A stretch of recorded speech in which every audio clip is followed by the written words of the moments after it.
muchas gracias por estar aquí. Tenemos aquí hoy a Oriol Jara. De alguna forma somos colegas de los medios de comunicación, aunque no nos conocíamos de antes, porque yo soy mucho más viejo, evidentemente.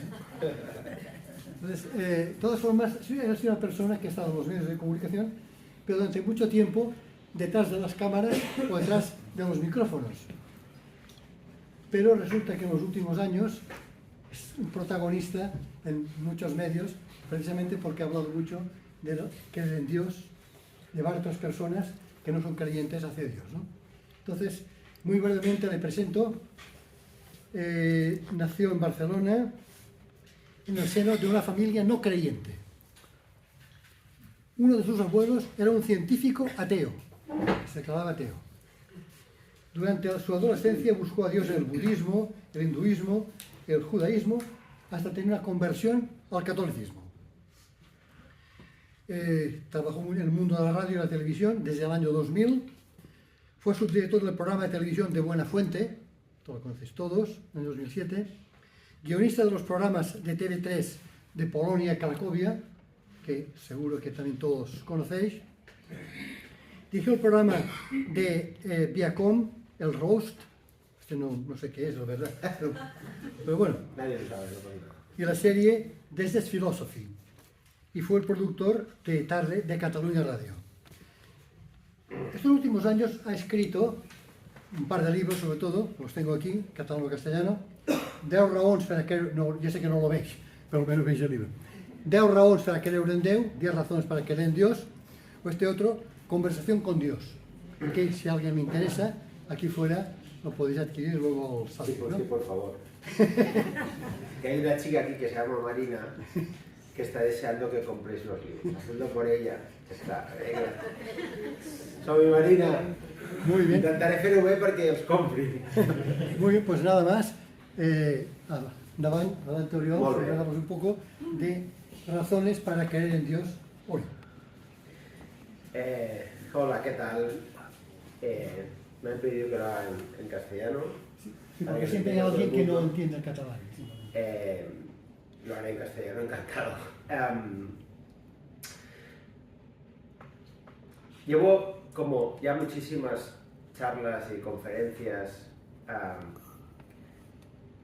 en las cuales fundamentalmente lo que hago es predicar a Cristo, esencialmente, nada más. Lo de las razones para creer es muy interesante como título. Al final va a ser una predicación de Cristo, que os vais a tragar, sí o sí. Y me he llevado ya para hacer conferencias temáticas que si me lo dicen hace 5 años flipo, como una conferencia sobre Satanás o sobre las mujeres de la Biblia. Y estoy encantado de la vida, la verdad es que es una bendición enorme y absolutamente inmerecida. Y este cambio que se ha producido en mi vida en los últimos años, creo que es la primera razón, si tendríamos que enumerarlas. La primera razón para creer en Dios es los milagros de Jesús. Y como milagro de Jesús, mi vida.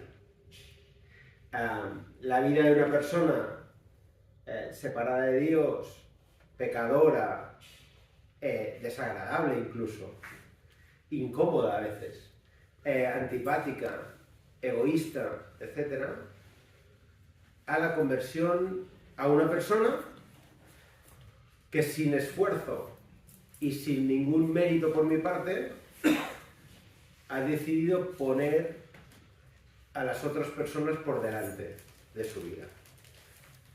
Hasta puntos incluso chocantes para la gente de tu alrededor. Como, ¿qué haces? Eso es de loco.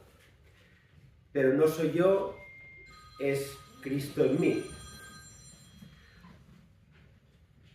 Ahora empiezo, ¿eh? Estoy haciendo la introducción. La idea, como decía Pablo, es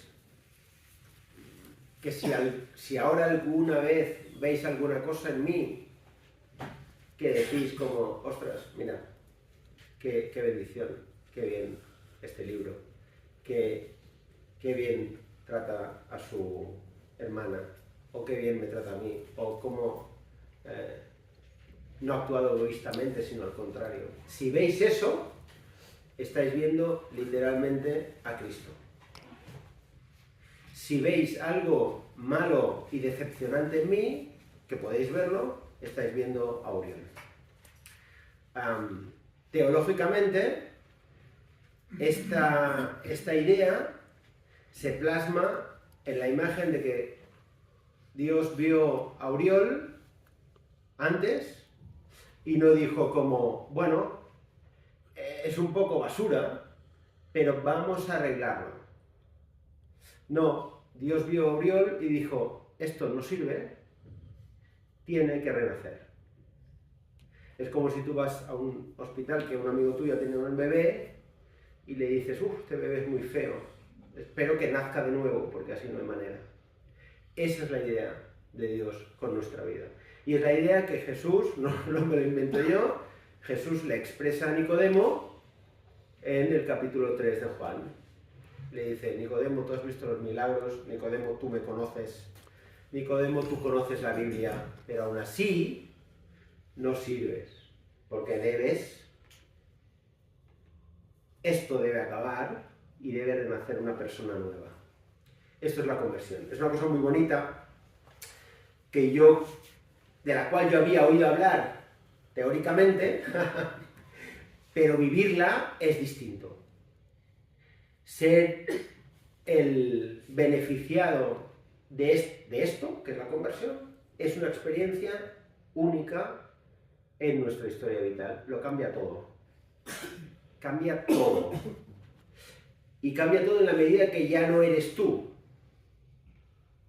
Es decir, yo no soy una persona luchando contra el pecado, como, he sido adúltero, ahora, como creo en Dios, me resisto al adulterio.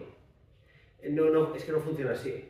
Es como que ya te da asco. Y además Dios opera en tu vida para que eso no exista. Bueno, parece magia, pero en realidad no es magia, es la pura obra de Dios en nuestra vida. Esto es la introducción. No sé qué tiempo tenemos. Intentaré ser breve y que después si hay preguntas charlemos.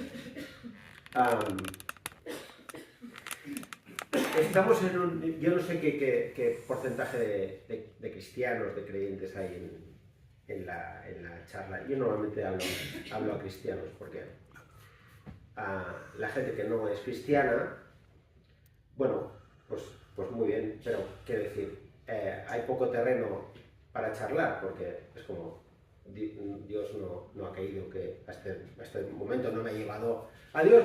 Yo predico y es muy interesante, pero con gente cristiana el tema es que podamos entre todos volver a explicarnos a Cristo y volver a entender cosas que a veces cuando llevas un tiempo olvidas y son muy poderosas. Por ejemplo, ¿cuál es la gran batalla bíblica?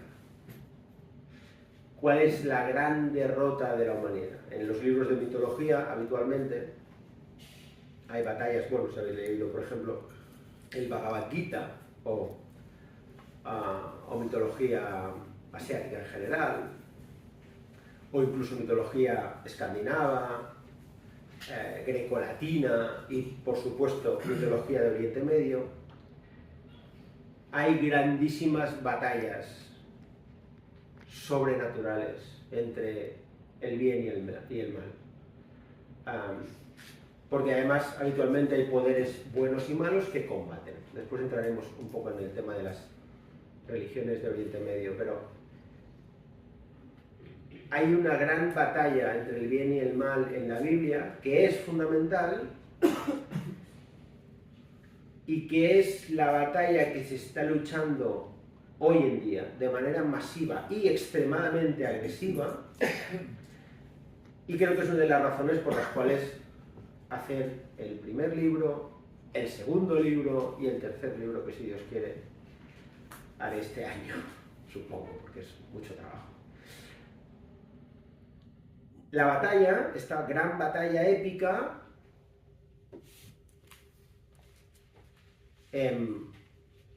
Si yo llevo la Biblia en catalán, si leo la Biblia en catalán, alguien va a tener un problema, y lo digo de verdad, no hay problema, si no la traduzco sobre la marcha.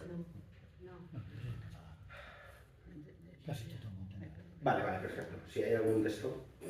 Conoceréis el pasaje, o sea, ya sé perfectamente que todos vosotros conocéis la Biblia perfectamente, pero aunque no la conozcáis del todo, este pasaje lo vais a conocer.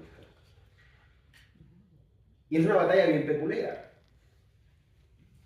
Dice, i la serp, que era la més astuta de totes les bèsties del camp que Déu havia fet, digué a la dona, així que Déu ha dit, no mengeu de cap arbre del jardí.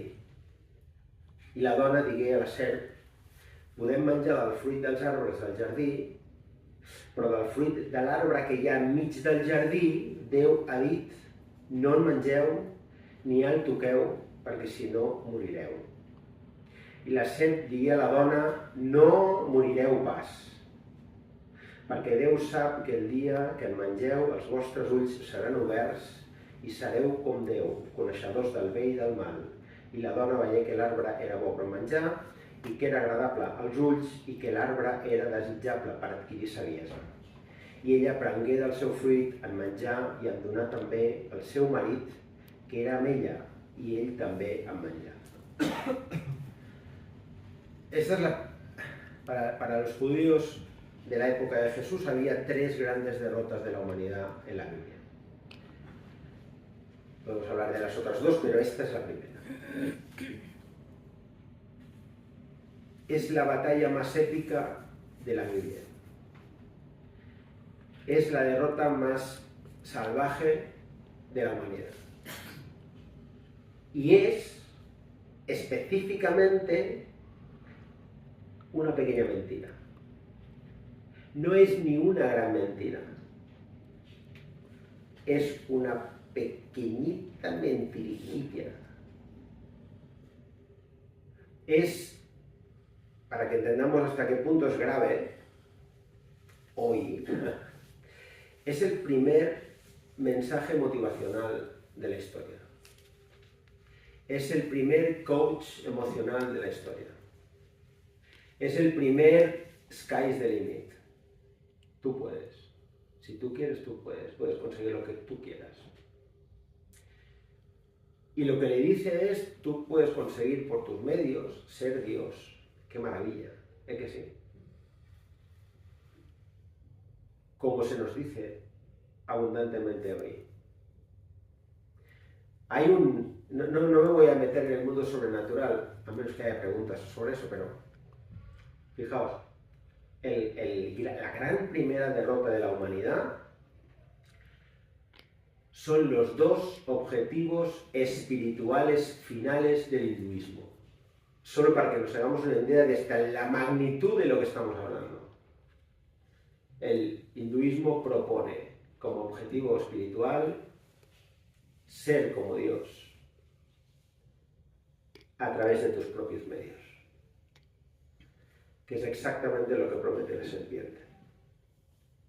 Un retruécano más. ¿Conocéis un personaje religioso que adquiere la sabiduría en un árbol? Buda, ¿verdad? ¿Y sabéis qué animal acompaña a Buda en esta proeza? Podéis adivinarlo porque es súper sencillo. Una serpiente, literalmente. Hace falta que busquéis en Google y podéis encontrarlo. Buda, sentado bajo una serpiente en un árbol, adquiere el conocimiento del bien y del mal. No es que casualmente las cosas coincidan, es que estamos en una batalla grande por la verdad. Igual es la verdad. Que Cristo es el camino, la verdad y la vida. Y la conferencia podría acabarse. ¿Cuál es la verdad? Que Cristo es el camino, la verdad y la vida. ¿Y cómo sabemos? No cómo sabemos que es verdad, porque lo dice Jesús con su boca, sino cómo sabemos que es tan importante esta frase. Porque mira, yo puedo encontrarme a mucha gente, muchísima gente, que crea que existe Dios. Muchísima gente. Sí, existe Dios, bueno. Yo le llamo universo. Yo le llamo Pachamama, pero existe Dios. Después hay un grupito un poco más pequeño que te va a decir, sí, Jesús era un tío fantástico. Yo creo en Jesús. Creo que Jesús fue un auténtico profeta de Dios y decía verdad con su boca. Pero el grupo de gente que te va a reconocer que Jesús es el único camino a Dios es así. Porque todo lo otro no molesta. No quiero ponerme súper serio, pero es que es serio. Y es serio hasta el punto de que es importante saber, conocer esto. Y conocer cómo se ha hecho esto. Para que podamos seguir fieles a la verdad. Y para que nosotros, la gente más joven, no empiecen a dudar de esto. Que no empiecen a decir, es que el código de Hammurabi dice, no, es que había un Baal que se parece a lo que dice la Biblia. Es importante que conozcamos esto y que conozcamos cómo se ha hecho esto, para poder defender que esto es lo que Dios quiere que sea. ¿Y por qué es tan actual?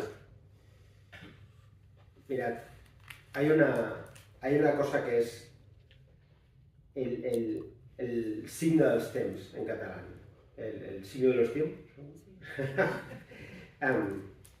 de hoy en día, que se llama relativismo, ¿no? ¿Habéis oído mencionar el relativismo? Es como, bueno, Cristo, a ver, la verdad, no sabemos qué es la verdad. En realidad, tú tienes, ¿no? Tú tienes tu verdad, yo tengo mi verdad y tenemos que respetarnos. Ese es el objetivo. Esto es algo que yo soy del año 80, ¿de acuerdo? Y yo es algo que he visto flagrantemente hace unos años, no desde el 80, ¿vale? No hace tanto que yo veo que esto es un problema generalizado. Juan, capítulo 18, 37 en adelante. Llavors Pilat li digué a Jesús, així doncs, tu ets rei? Jesús respongué, tu dius que jo sóc rei. Jo per això he nascut i per això he vingut al món, per donar testimoni de la veritat. O sea, dice, yo he venido a dar testimonio de la verdad. Es mi objetivo. No he venido a matar gigantes como David, no he venido a decir lo que és la verdad. Tot el qui és de la veritat escolta la meva paraula. I Pilat li diu, què és la veritat? Què és la verdad?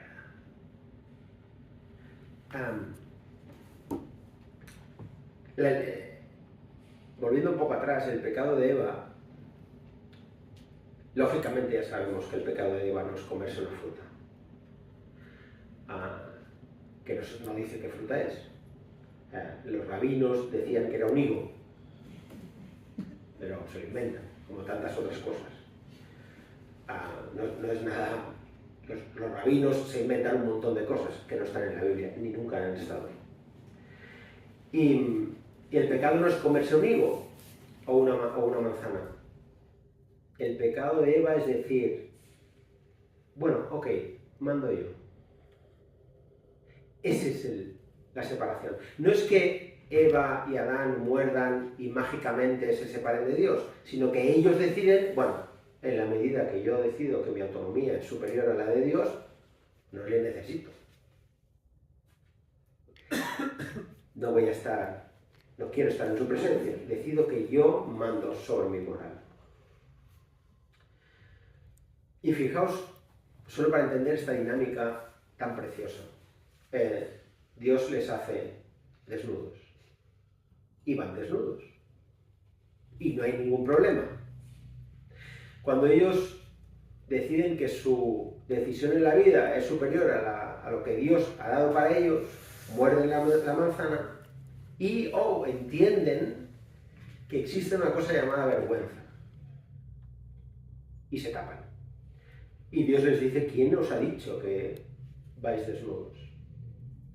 Y aquí está el segundo gran tema, y que es absolutamente actual. Fijaos vosotros, estamos hablando de Génesis 3, solo. Bueno, hemos hecho una pequeña digresión con Juan, pero solo en Génesis 3.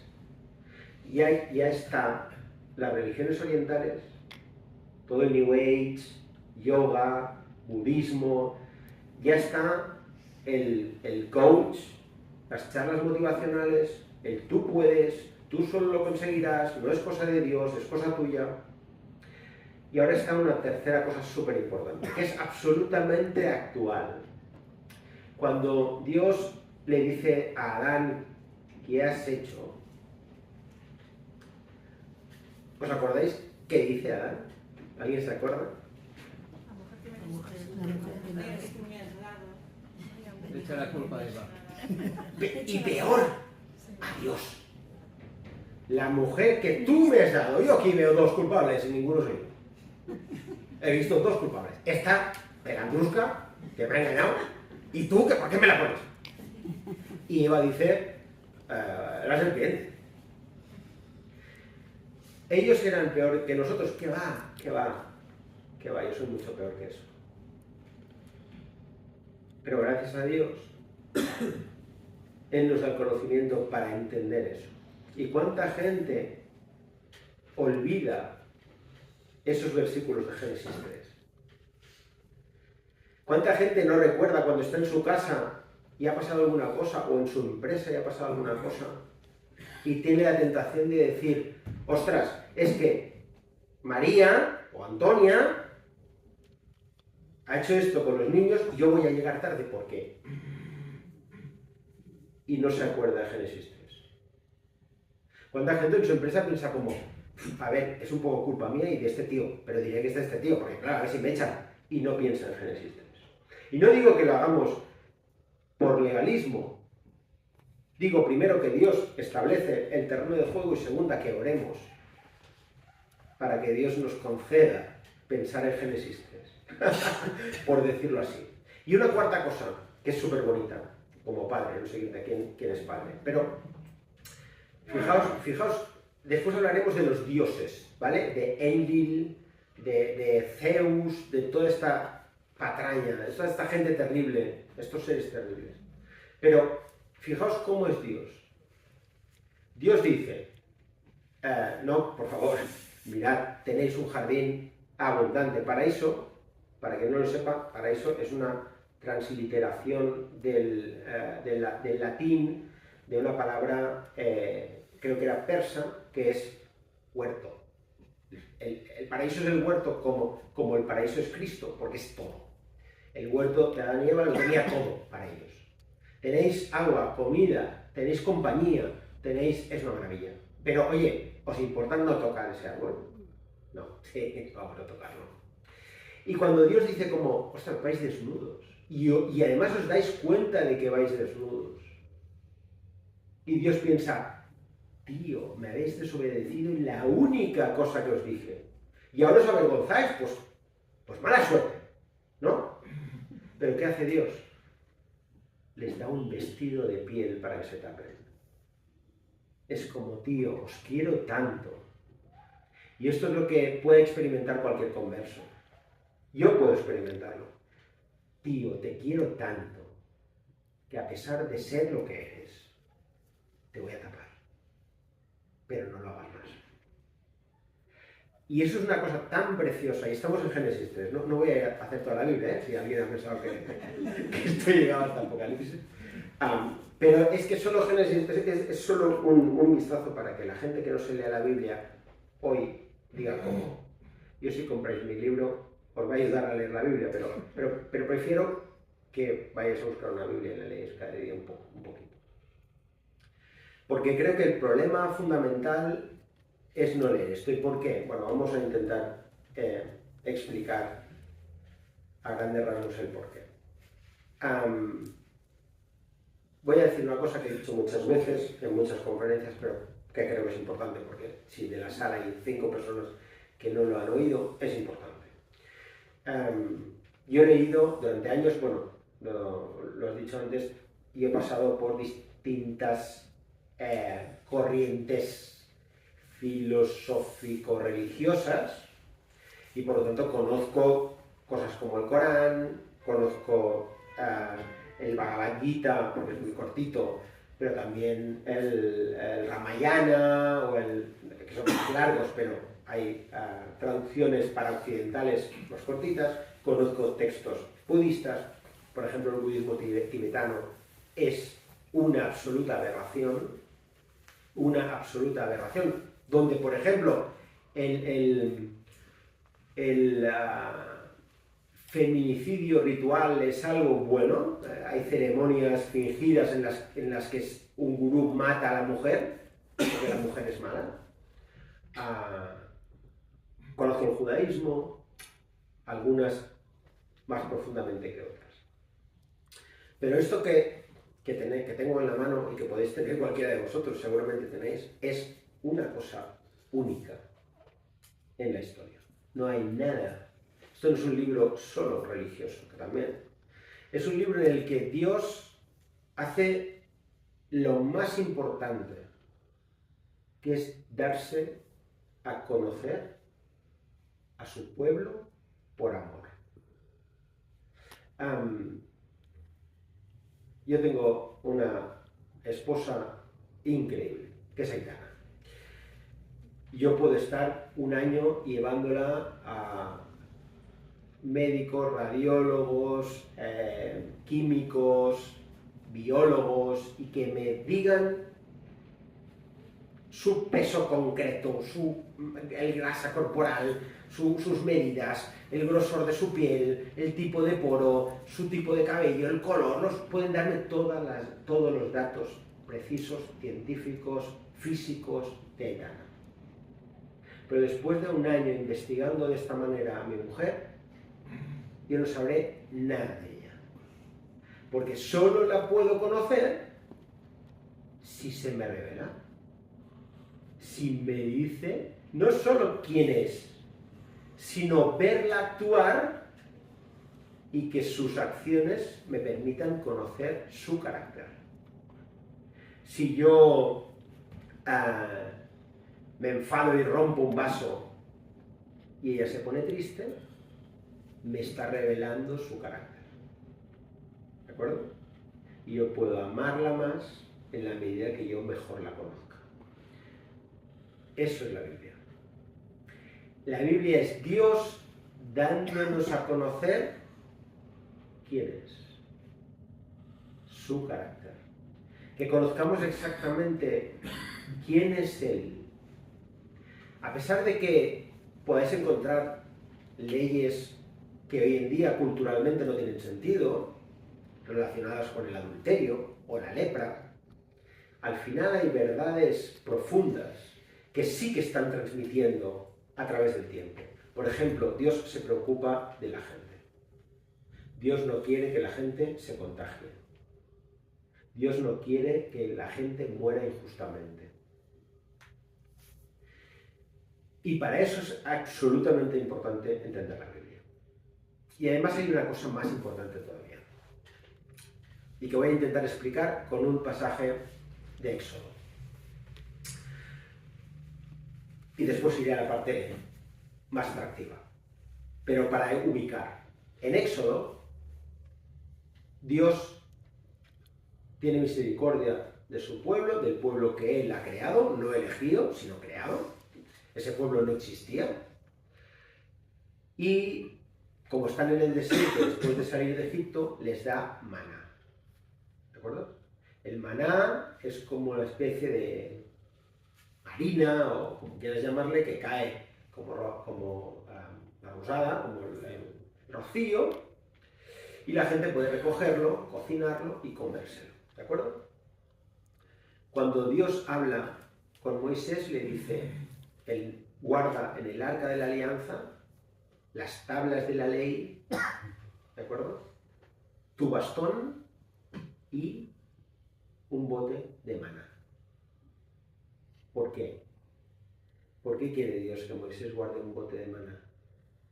Porque es una prueba de cómo Dios ha amado a su pueblo en Egipto. Dios no quiere simplemente cuidar y amar a su pueblo, quiere dejar evidencias en la historia de que Él es, y de que Él existe, y de que Él está aquí. La Biblia recoge las evidencias de la relación de Dios con nosotros, a través de un proceso que todos conocemos, desde el Antiguo Testamento hasta Cristo. Y esto nos lleva hasta un punto que creo que es súper relevante. No para convertir a nadie, porque al final la conversión creo que a cada uno le llega por su vía, pero bueno, el objetivo no es convertir a nadie, de lo que voy a decir. Lo que quiero decir es que Cristo vivió, murió y resucitó en Israel, en Jerusalén, y vivió en Galilea. Y hay más evidencias textuales de eso que de las guerras de Julio César. Y es algo que muchas veces, a mí el primero, se nos pasa de largo. Yo cuando empecé a leer la Biblia y a conocer el cristianismo, jamás pensé que la muerte y resurrección de Cristo pudiera ser una evidencia histórica. Simplemente pensaba que era, pues, que alguien lo había escrito mucho tiempo después y bueno, se había corrido la voz. Qué absurdo, qué ridículo visto ahora esa perspectiva. Qué ridículo pensar que, habiendo tantísimos mesías como hubo en el pueblo judío en la época de Jesús, un montón de gente decidió dar su vida por uno de ellos, arbitrariamente. Hay insisto, esto es lo que cuento siempre, pero creo que es muy importante.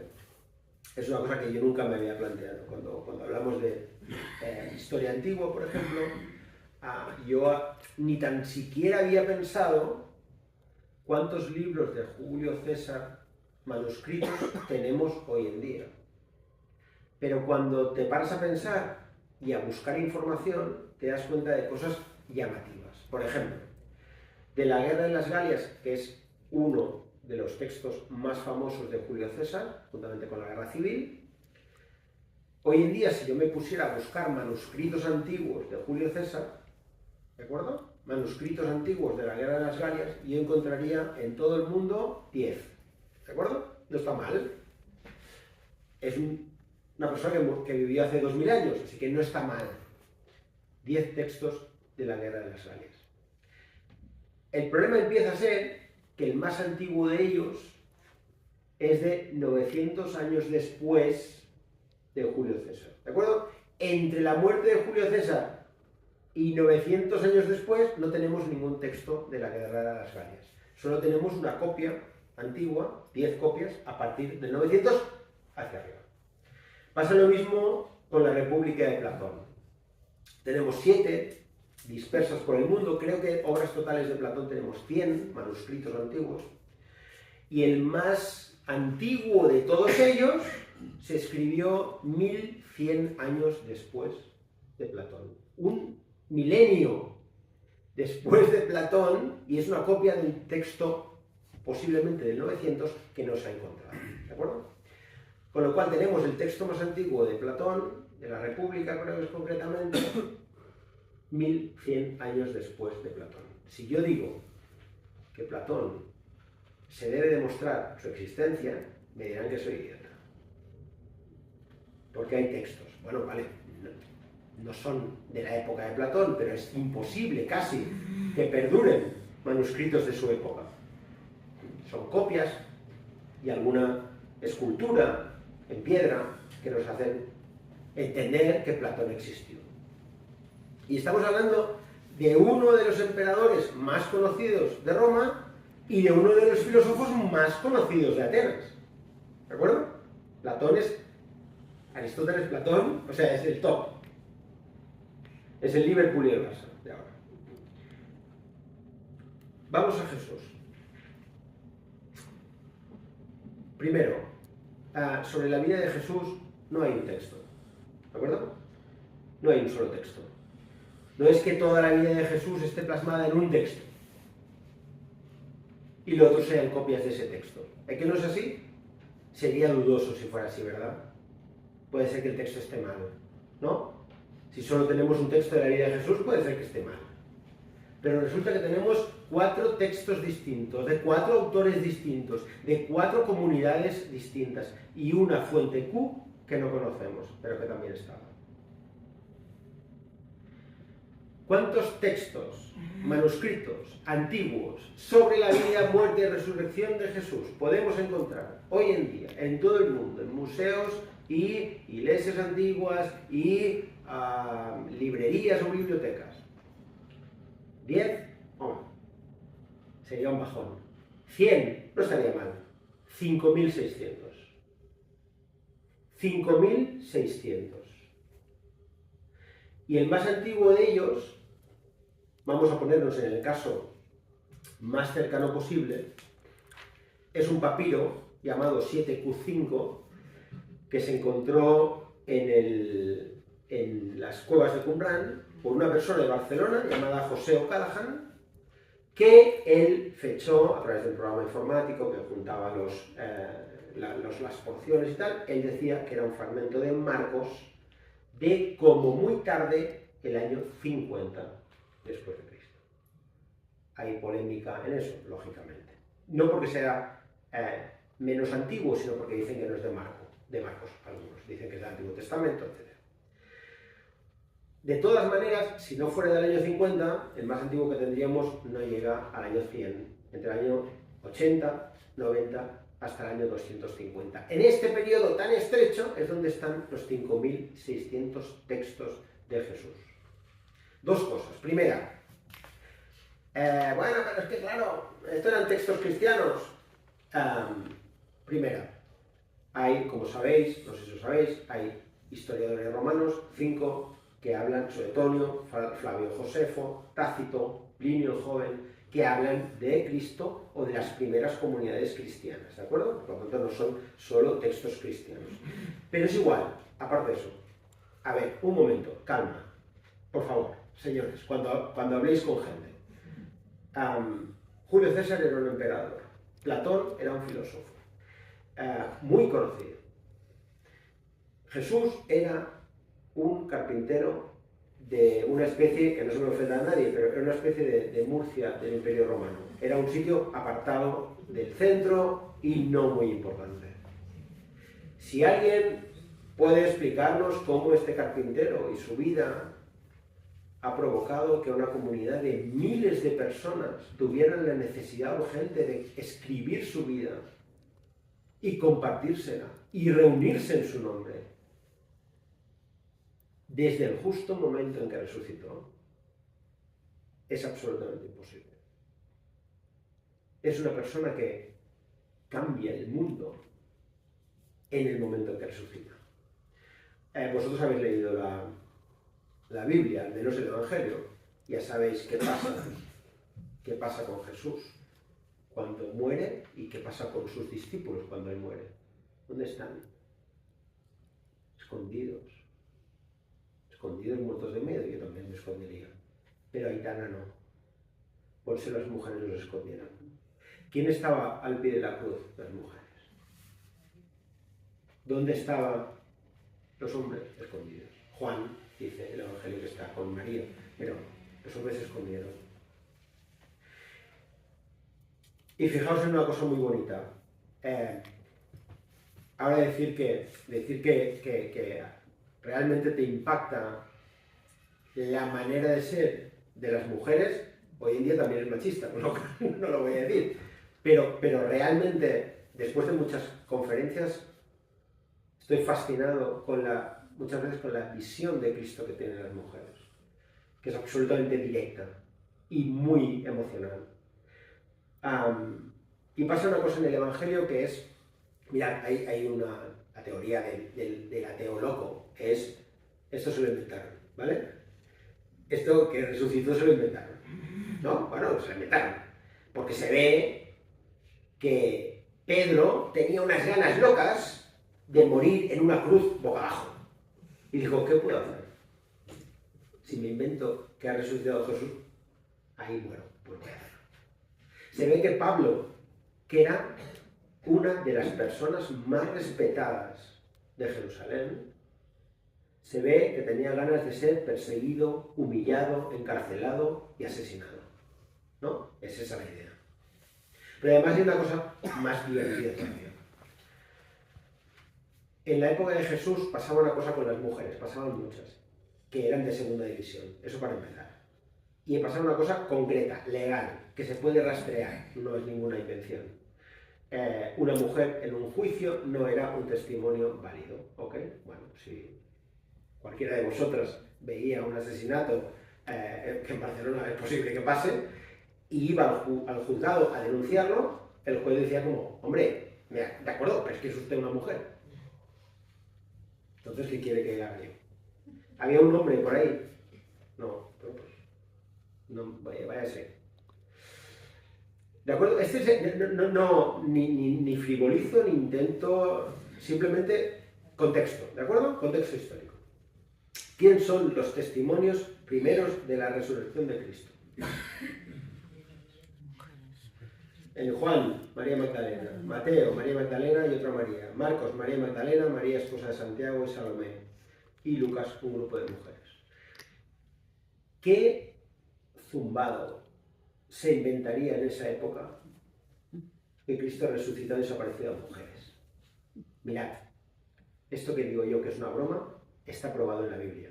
Hay un momento en el que Pablo, cuando la primera comunidad está creciendo, dice, yo solo predico que Cristo vivió, como dicen las Escrituras, murió y resucitó, como profetizan las Escrituras, y fue visto por Pedro, por Juan, y después por los apóstoles, y después por 500 personas, y al final por mí, yo como un abortivo que ha llegado fuera de tiempo. ¿De acuerdo? ¿Os acordáis de este versículo? Si no, lo leo, pero es así.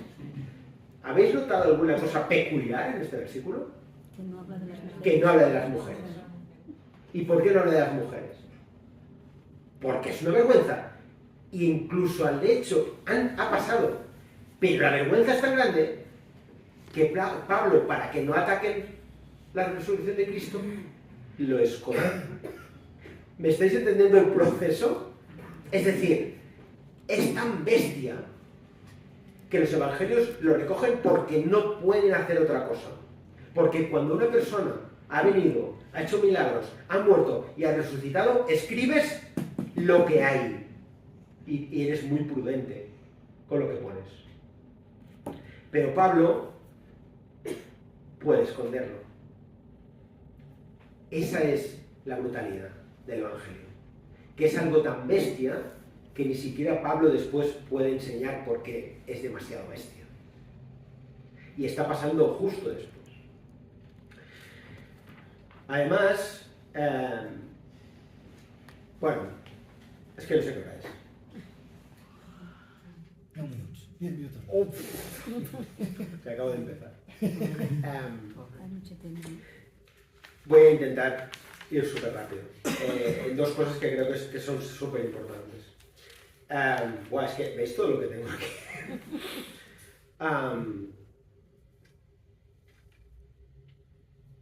Toco algo. Hola.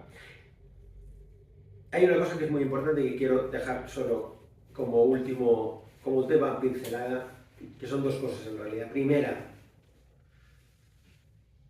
Cristo ha cambiado el mundo de una manera que incluso ahora nos es difícil de entender si no tenemos perspectiva histórica.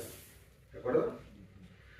¿En qué medida? Primero, un detalle. Cuando os acordáis de Pentecostés, aparece el Espíritu Santo, baja a los discípulos reunidos y Pedro hace la primera predicación cristiana. ¿De acuerdo? ¿Os acordáis? Dice la Biblia que se convierte en 3.000, que son partos, medos, griegos, romanos, árabes. ¿Os acordáis? Hay gente de todos lados. Y se convierte en 3.000.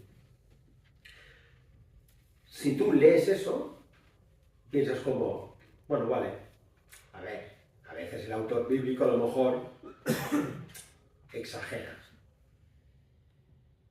Pero si piensas un momento en lo que pasó, es muy fácil trazar la verdad de este versículo. Porque cuando Pedro y Pablo y los otros apóstoles empiezan a viajar por el Mediterráneo a predicar, cuando llegan a las distintas ciudades, en la mayoría de los casos, ¿qué se encuentran? Comunidades cristianas. Comunidades cristianas ya plantadas. ¿Cómo es eso? Pues porque es evidente, sí. Había gente en Jerusalén de todos esos sitios, que cuando se convirtieron llegaron a sus lugares y predicaron la palabra. Y por lo tanto, cuando Pedro y Pablo llegan, es como, wow, ya hay gente que estaba ese día ahí y ha sembrado una iglesia que está creciendo. Y la segunda cosa, esto solo era un apunte. Quiero leer un texto que se llama, por si alguien quiere buscarlo, Papiro de Oxirrinco 744, encontrado en Egipto.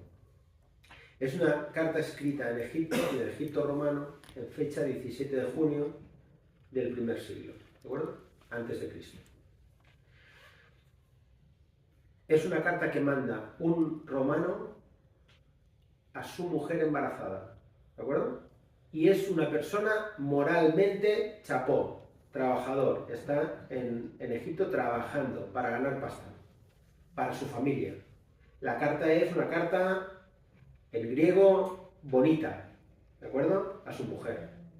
Y le dice, seguimos en Alejandría, debes saber que todavía estamos aquí. No te inquietes, si todos los demás regresan, yo me quedo. Te ruego que cuides bien de la criatura. En cuanto nos paguen, te mandaré el dinero.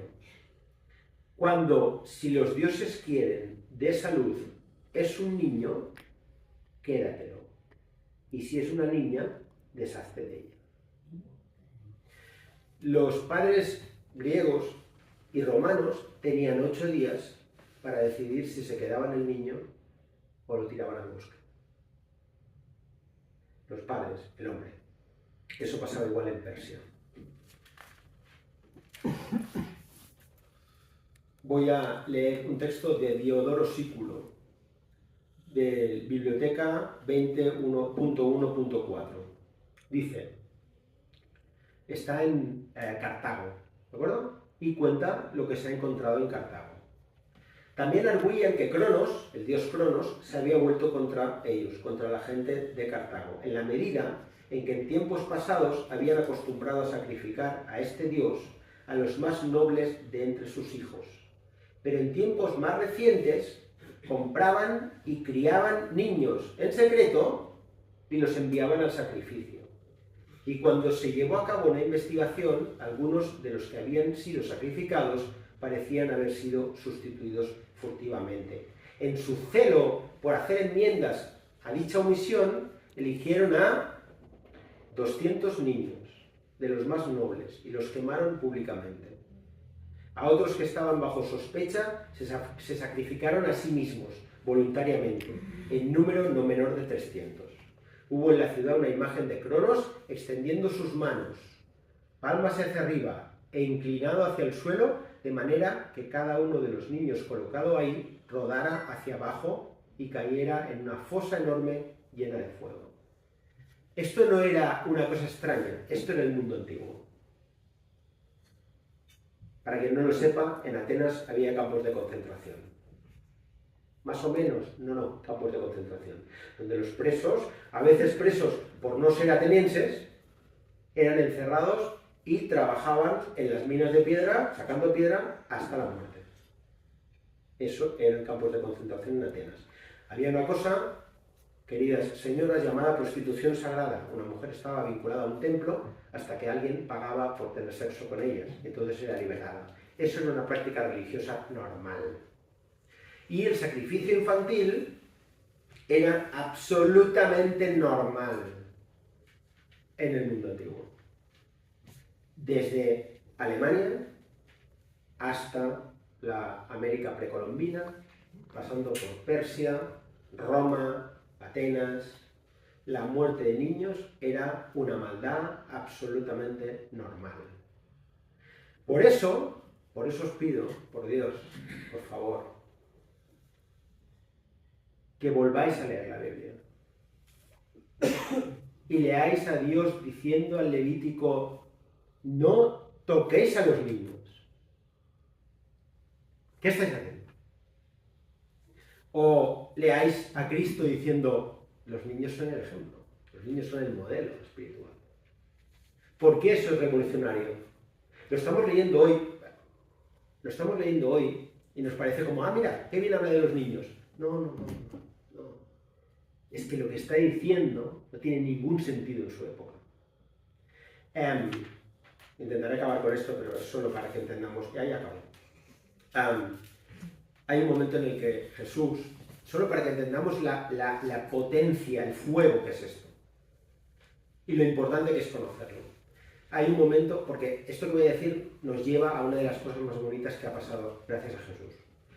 Hay un momento en que Jesús va con sus padres al templo, sus padres se van, Jesús se ha perdido, vuelven al templo y Jesús les dice, yo debo estar en casa del Padre, ¿sí o no? Y dice el texto que María no entendió lo que le decía. Si hoy en día cualquiera de vuestros hijos vais a la iglesia, os vais de la iglesia, volvéis y se ha quedado en la iglesia y le decís, oye, ¿qué haces, Carlos? Y os dice, es que tengo que estar en casa del Padre. ¿Alguien? Todo el mundo va a entender lo que está diciendo el niño, ¿sí o no? ¿Sí o no? ¿Qué vais a entender? ¿Que está dónde? En la iglesia. Porque el Padre, ¿quién es? ¿Y cómo es que María no lo entiende? Porque hasta que somos hijos de Cristo, hasta que estamos en Cristo y con Cristo, no somos hijos de Dios. En el Antiguo Testamento no hay ni un judío que se refiera a Dios como Padre, ni uno. Es Cristo quien nos permite ser adoptados como hijos de Dios. Esta cosa que es absolutamente preciosa puede llenarnos el corazón cuando conocemos esto, cuando leemos esto y tenemos la alegría extrema de sentir.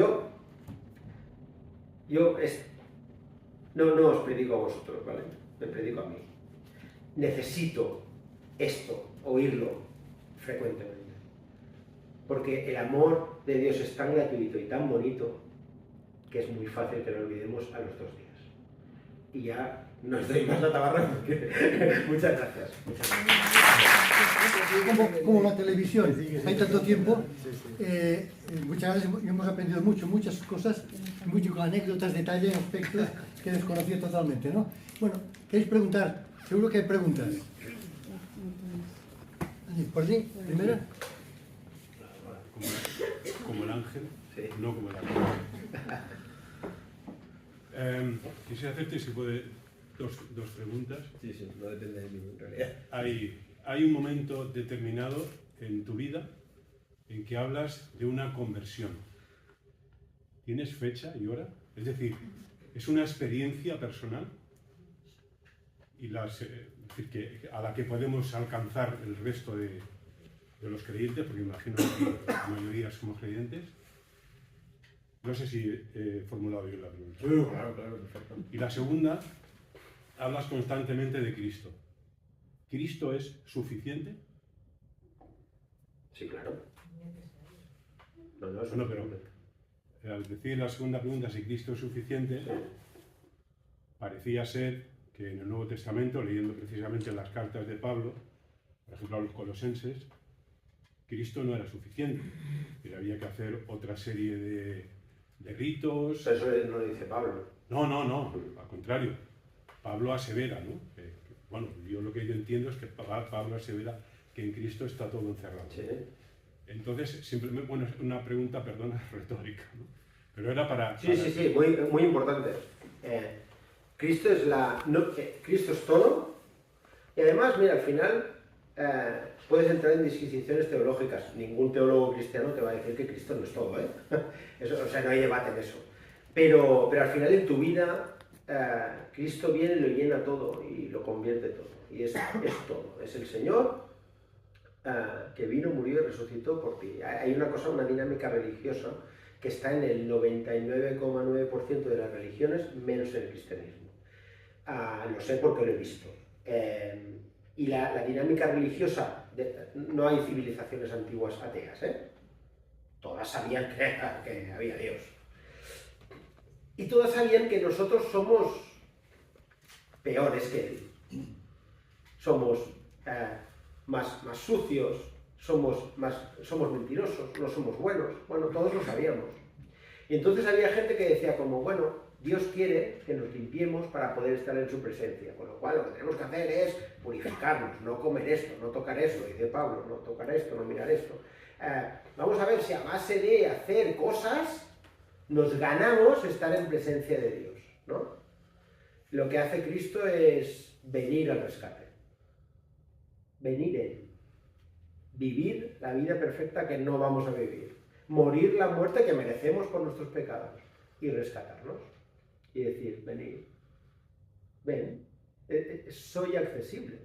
Es decir, la locura, cuando ves el hinduismo, el budismo, el judaísmo, la locura de Cristo, que es locura para los que no creen, es que es accesible y disponible. Cristo ha venido, ha muerto por ti, estoy aquí. Es que es tan fuerte. Después, el tema de la fecha y la hora me encanta porque esta pregunta sale siempre. Yo tengo una respuesta que os encantará más todavía porque sé que esto es puro morbo. No, sí que hubo un momento en que vi claramente que orando, que vi que era verdad. Yo había estado yendo a misa cada día sin estar convertido, pero yo sabía que era verdad. O sea, yo intelectualmente ya vi.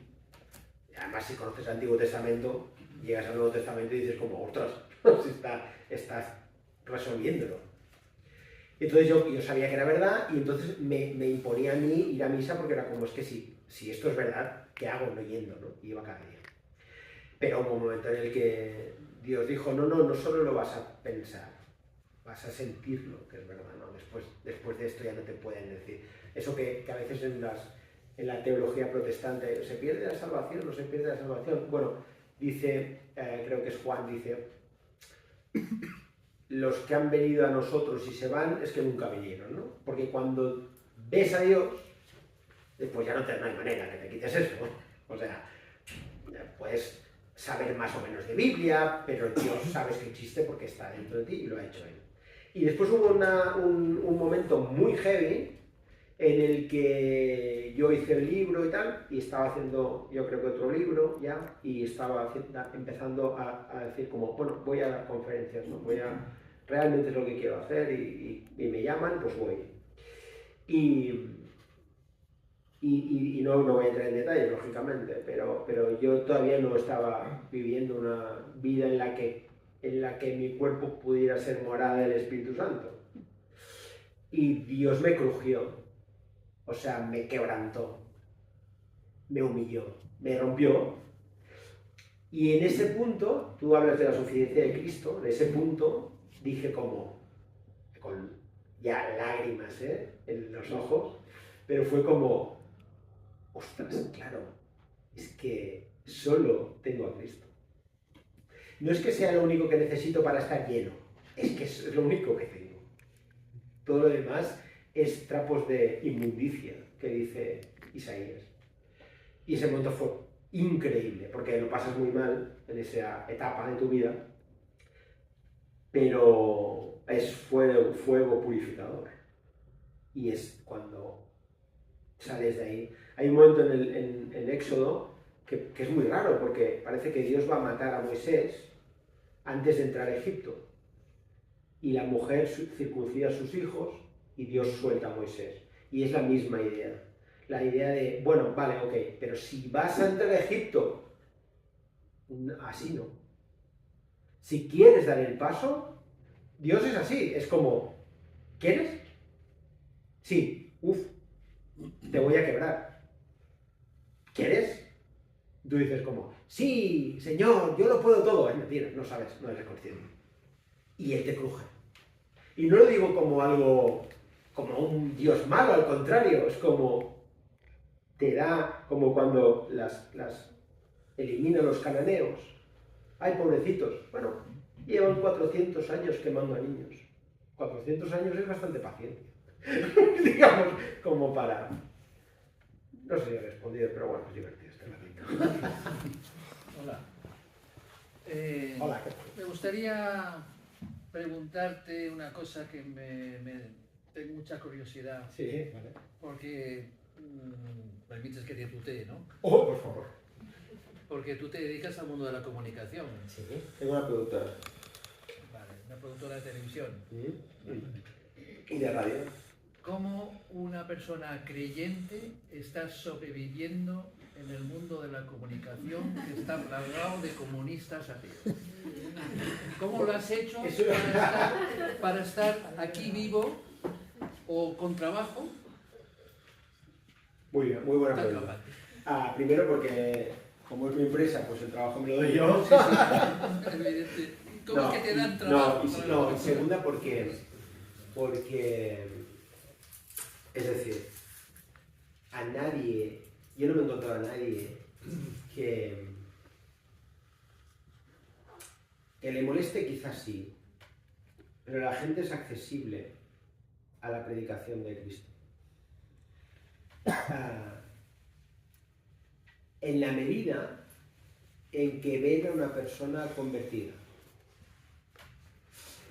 en la medida en que ven el Evangelio en tu manera de ser. Es decir, si tú tienes un proyecto, ¿vale? Pongo un ejemplo. Si tú tienes un proyecto y resulta que hay un recorte de pasta, ¿vale? Y el responsable del proyecto, que es cristiano, dice: hey, yo me como el recorte de pasta, porque habéis trabajado muy bien, no quiero que os pase, no quiero que os recorten a vosotros. Tú después ve a predicarle a Cristo y dirá como, bueno, voy a escuchar.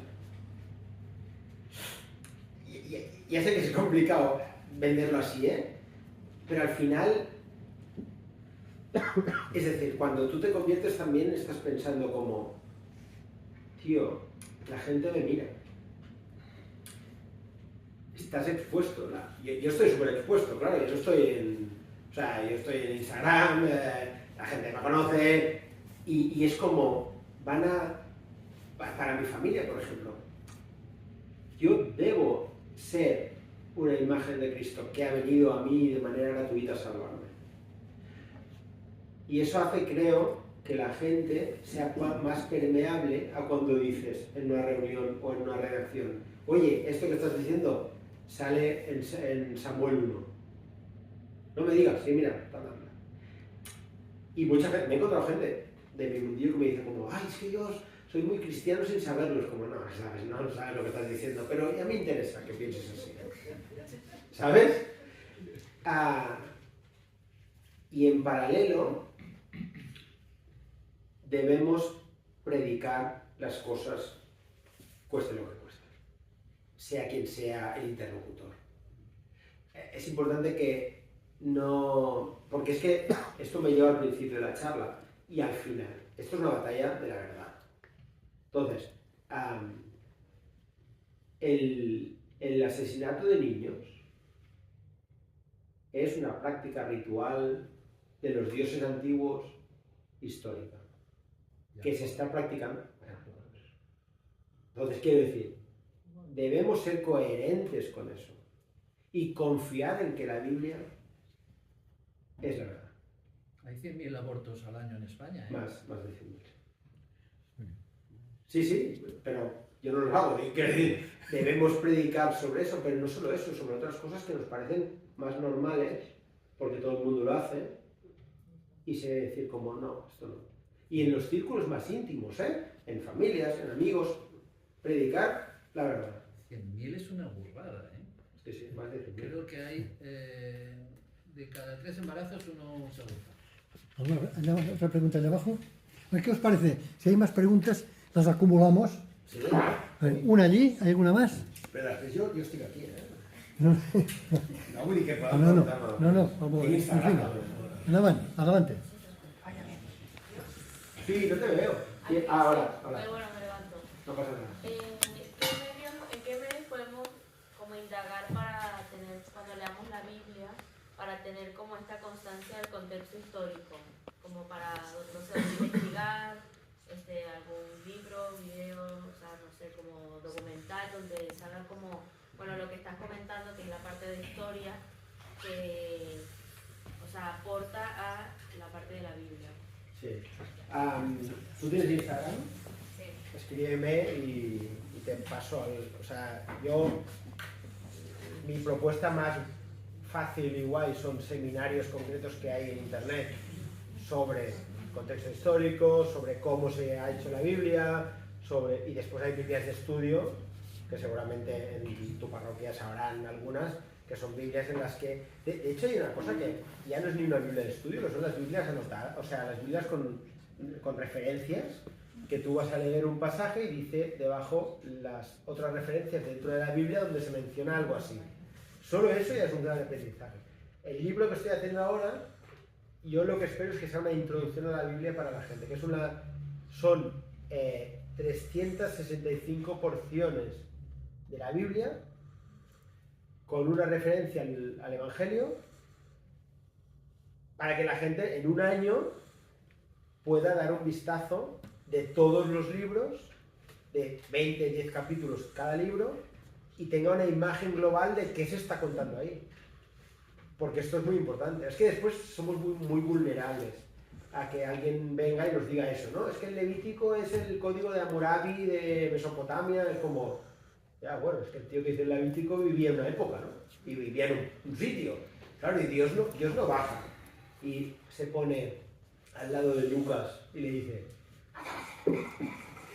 Y él va... No, él agarra a Lucas, lo elige antes de nacer, como dice Jeremías, y le cuida toda su vida, llevándole aquí, llevándole ahí, para que él haga el texto que hace. ¿Me explico? Bueno, son cosas que son importantes entender para saber que esto es una maravilla y es una verdad absoluta. ¿Algo más? Si no, pregunto una cosa, ya para acabar. Vamos mal de tiempo. No, también porque la gente tiene que marcharse, tiene que cenar. Una pregunta es, cuando alguien te dice, yo no creo en Dios, no da tiempo a grandes razonamientos. Pero tú, digamos, ¿cuáles son tus primeras palabras para esta persona? Es muy fácil. Les digo, oraré por ti, para que Dios te dé la gracia de creer. Sí, de verdad lo digo, porque no, ¿qué más puedo decir? No le voy a decir, que es verdad, no es como, ostras, yo sé que no puedes, pero oraré por ti para que puedas. Es que es verdad, es así, o sea... Sí, pero después está el caso de las madres que tienen un niño pequeño y se les muere. Esto mucha gente no lo entiende. ¿Cómo Dios puede permitir que una criatura pequeña tenga una enfermedad y se muera, por ejemplo? ¿Qué les dirías?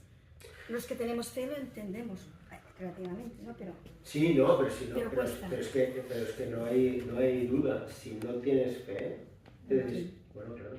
Mira, te pondré un ejemplo que es precioso. David, el rey David, hay una guerra y él se queda en Jerusalén, ¿de acuerdo? Ve a una mujer bañándose y se ve que es guapísima, para la época al menos. Va y tiene sexo con ella. Esta mujer se queda embarazada. El rey David intenta escaquearse porque ve que es un marrón. Y como no puede, hace que maten al marido de la mujer. Esta es una prefigura mesiánica, ¿eh? Ojo. Y no es peor que nosotros. Y Dios le dice, y todo este recorrido lo hace sin hablar con Dios, ¿vale? Y cuando ve que la ha liado, le dice a Dios, la ha liado. Y el hijo se le pone enfermo. Y David ora durante días llorando, vestido de saco, sin comer, llora días y días y días. No permitas que muera mi hijo. Y muere el niño. Y cuando muere el niño, David se pone su ropa, se lava y se va a comer un banquete. Y le dicen, Majestad, ha estado llorando, tirado por el suelo, y ahora que se muere su hijo está aquí tan tranquilo comiendo. Y dice, ojo, dice, es que mi hijo no vendrá a mí, pero yo voy a ir a él. Esa es la idea. Es como la muerte es algo distinto a lo que pensamos que es. Y esa visión que David tiene, porque conoce a Dios perfectamente, es una visión súper enriquecedora para los cristianos, para los creyentes. Para un no creyente, orad. Orad en general. Mira, voy a decir una cosa que parece una tontería. Tengo que llegar a buscar a mi niño al cole y voy justo de tiempo. Señor, por favor, pongo en tus manos este trayecto. Guárdame, ayúdame para que llegara. ¿Cuántos de nosotros lo hacemos? Nadie. ¿Por qué? ¿Por qué decidimos que hay cosas en nuestra vida que son nuestras? Tenemos que contratar a un guionista, ¿no? En mi productora. Voy a ver los currículums y...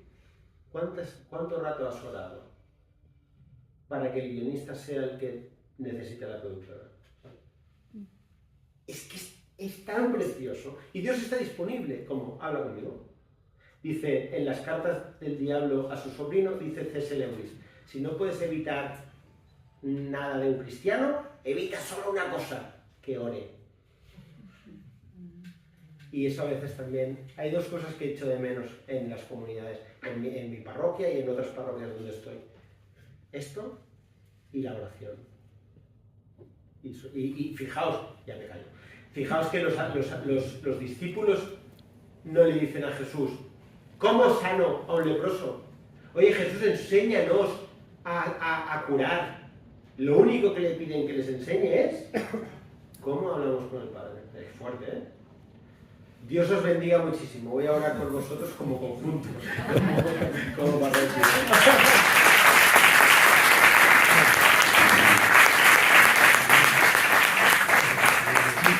Muchísimas gracias y siento que el tiempo, tenías el doble, triple que explicar, pero las cosas son como son.